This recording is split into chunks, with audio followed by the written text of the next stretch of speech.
My dear children of the kingdom, I wish for you to know that I shall be going on a hunt with my son and his wife. This will leave the kingdom in the hands of the one I find worthy, my dearest and loyalest of subjects, Numer." A man stood bowing toward the king. It was the same man we met at the beginning of the bridge. "As you wish, my king. May I ask how long you believe the hunt shall be?" "I hear the worry in your voice, Numer. You are right in thinking it may be some time, for the creature we hunt is very seldom and it easily evades many. Do not expect me back soon, and if I shall never set a foot here again, I give the kingdom to you until my son Colt here says otherwise. Understood?" The king looked around the room. No one uttered a syllable against it. "Good. Now let's eat." The king sat down and began to eat upon some type of eggs and bean dish.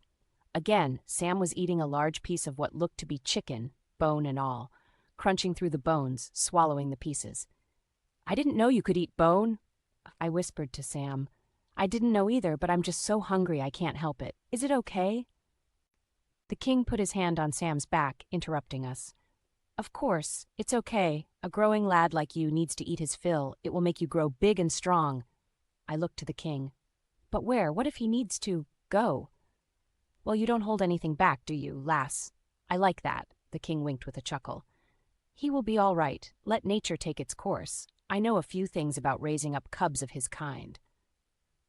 The king was eating an apple, the juices running down his face as he wiped it away with a napkin. Then he took a bite of bread as a new platter was brought over. It was more bowl-shaped. Inside were steaming alligator eggs. "Ah, yes, thank you." The king took a handful, popping one in his mouth, ushering the dish my way, but I shook my head. Then the server went to Colt. He, too, took a handful. "Are you familiar with these?" "Greenback eggs. I used to find them while gathering skins for winter. They are a favorite of mine. We don't eat meats here, but eggs are a permissible protein. As a boy, they were my favorite. To this day, I do enjoy them in all ways cooked, but my true favorite is raw." "I, too, enjoy them best in this manner," Colt replied. The king smiled. "We are much alike in this. Perhaps on this trip, we shall find out much about one another." Colt popped another one in his mouth, nodding silently. The eating went on till it seemed everyone was full. Steamed towels were brought to us to clean with as the king finished cleaning his mouth. "Well, enjoy your restful time, my children of the kingdom." The king looked to a guard. "Is my traveler ready?" "Yes, my king." "Traveler?" I questioned. Colt had his head turned toward a direction, looking at something. The king was smirking like Colt. "Come, traveler, show yourself." In just a moment, a pure white, as white can be, lion came running at us with a leap, jumping to the king, stopping in his tracks to let out a room-shaking roar that hurt my chest to hear.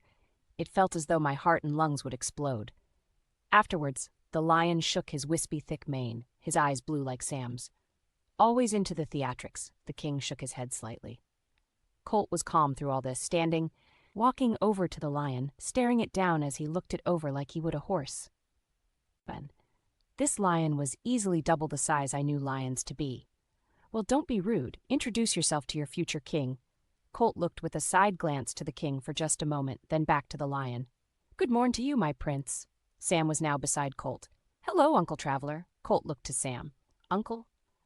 The white lion spoke again with a chuckle. "I permit the little cubs to call me this, if it is well for me to do so, my prince."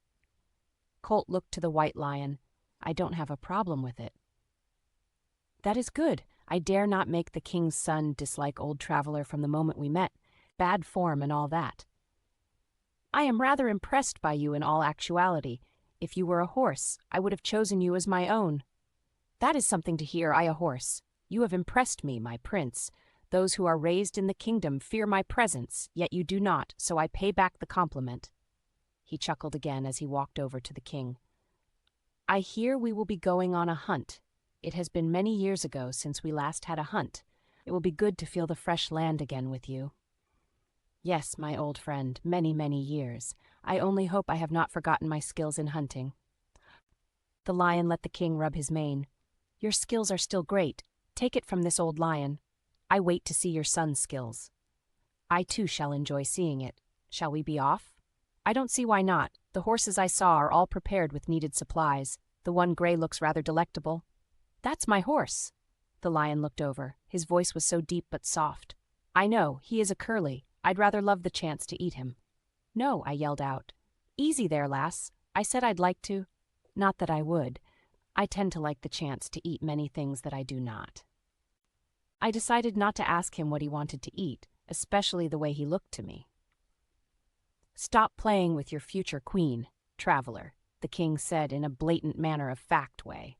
The lion just showed a toothy grin as he nobly bowed, allowing the king on his back. I'll take you to your horses then. We walked beside Traveler and the king. I was mesmerized by his mane. It looked so white and wispy, like yellow flowers fluff when it seeds, but it was so thick. Traveler eyed me from the corner of his eye.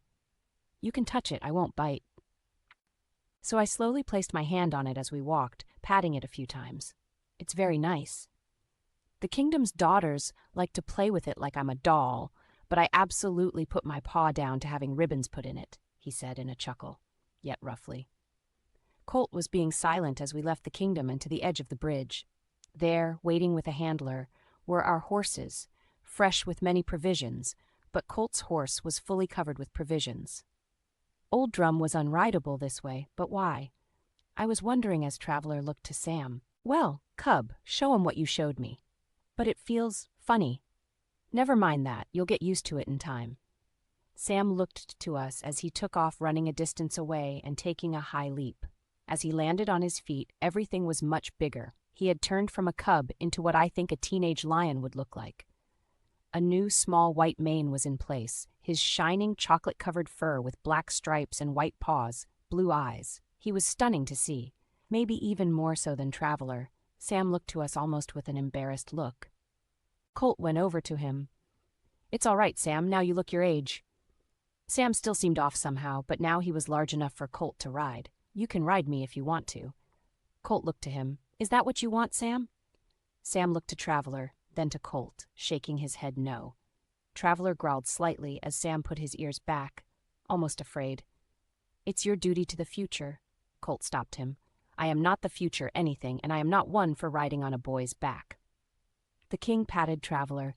Well then, it is good that I made plans for this. The king picked up a horseman's whistle from around his neck, blowing into it. A horse came from the old building area near the beach. This one more suits a prince of the kingdom. The horse came up to the king as Colt handed the reins to Colt. It doesn't fear lions, never did. Not sure if that's a good quality in a horse, being that he came ripped up and scarred up, but he's fast, and I know you can handle him. He's a soft hand given to me as a gift with the horse's strange appearance. I told the one who gave him, I had no use for a horse in a kingdom of lions, but he was insistent. So I have no use for him, so you may have him and do as you wish with him. Not one in my kingdom can ride him but me. Colt patted him, looking him over. He was pitch black, only white scars covered areas, some without any fur. I knew who he reminded him of. Does it have a name? Yes, and an odd one at that. What was it again? Oh, yes, Diligence. Colt let his hand slip away from the horse's body, turning to the king. What? Tell me who gave you this horse. The king seemed puzzled at first, but answered, a man that's a friend and a trusted one at that, by the name of Chain. When did he bring you this horse? Colt was wild in thought. I could tell in his strict calmness. The king thought back. I'd say 2 years ago or so, if memory serves me. As I said before, he was very insistent, saying this animal would be needed someday greatly, and so it seems it was. There is no other horse we could offer you but this one. I jumped off my horse, walking over to the black horse as it nuzzled at me. As I ran my hands over the same marks I remembered, looking to my hand after remembering the blood and the death. How can this be? I don't know, Colt whispered, rubbing the horse's head. It's you, isn't it, boy? Colt put his head on the horse's for a moment. Do you know this horse? Yes, this is my Diligence. Colt's was so calm as he was rubbing the horse's jaw. There was a sigh of relief for me. Somehow this rounded things out about that horrible time, but at the same time I was worried. How could this horse be alive? I saw him breathe his last breath. I saw his body burned. Could they make an exact copy somehow, scarring and all? Would Chain do such a trick? I thought to myself, but every time I mulled over it, the answer came back that I didn't think Chain could or would do such a thing to Colt. He would be the one to ask how this could even be. But to me, this was diligence, the real diligence.